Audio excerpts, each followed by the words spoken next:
Barcelona সভাপতি পদ থেকে হুয়ান লাপোর্তা পদত্যাগ করেছেন। কাতালান ক্লাবটির আসন্ন সভাপতি নির্বাচনে লড়তে তিনি এ সিদ্ধান্ত নিয়েছেন।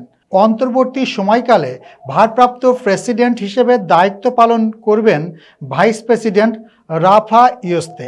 সোমবার এক বিবৃতিতে লাপোর্তার পদত্যাগের খবর জানায় বার্সেলোনা। আগামী 15 মার্চ নির্বাচনে প্রতিপক্ষ ভিক্টর ফন্ট ছাড়াও থাকবেন জাভিয়ের ভিলাজোয়ানা ও মার্ক সিরিয়ার মতো প্রতিদ্বন্দ্বীরা।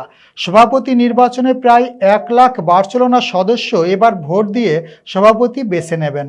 একাধিক ভেন্যুতে হবে কাতালান ক্লাবটির নির্বাচন। ক্লাব সদর দপ্তরের পাশাপাশি ভোট কেন্দ্র হবে কাতালান প্রাদেশিক রাজধানী জিরোনা, তারাগোনা ও ইয়েইদা আর আন্দোরা লা ভেয়া।